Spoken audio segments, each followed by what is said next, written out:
tanah suci, seperti yang kita sampaikan bahwa hampir 99% jamaah Indonesia mengambilnya haji tamattu.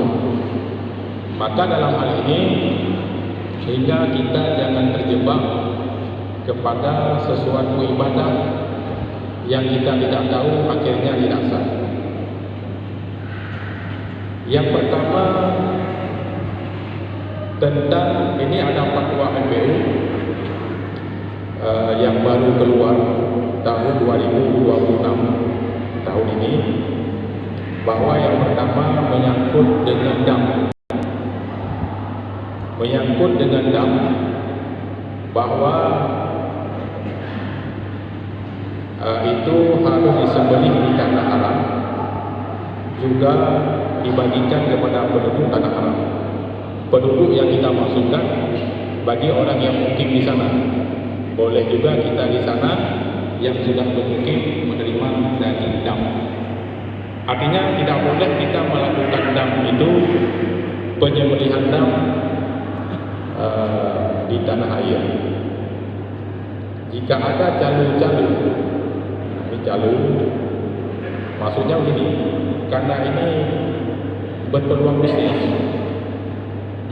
Jadi bila ada mengumpul dam, ingin menyembelihkan di tanah air, nanti siapa tahu ada saudara kita, keluarga kita yang akan berangkat ke tanah suci, ini jangan dibiarkan. Kalau di sana disembelih, dikumpulkan di sini, itu tidak ada masalah. Kalau mau disembelihkan di sini, walaupun betul disembelihkan, itu jangan kita serahkan. Karena fatwa MBU sudah keluar tidak boleh. Berarti harus kita sembelihkan di sana. Kemudian menyangkut dengan lembu bali. Memang lembu bali dalam fatwa MBU, mungkin tidak perlu saya bacakan fatwa walaupun sudah ada di tangan saya karena terlalu panjang. Ada 9 poin.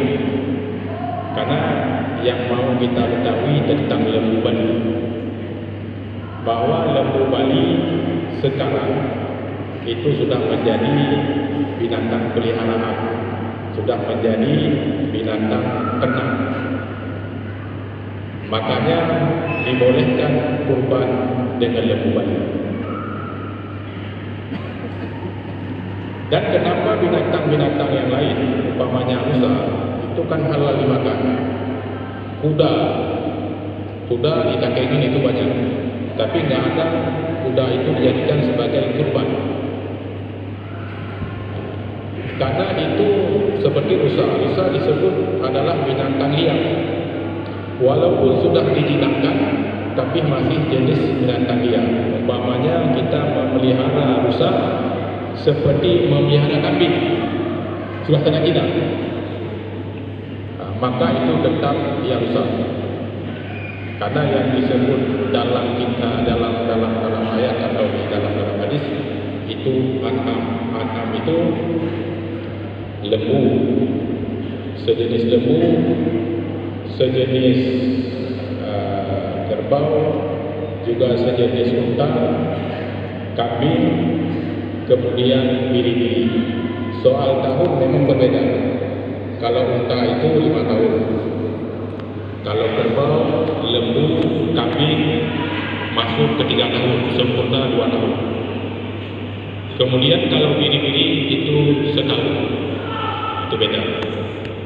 Kalau sudah memenuhi syarat seperti ini, nah ini bisa kita lakukan kurban, akikah, juga dam.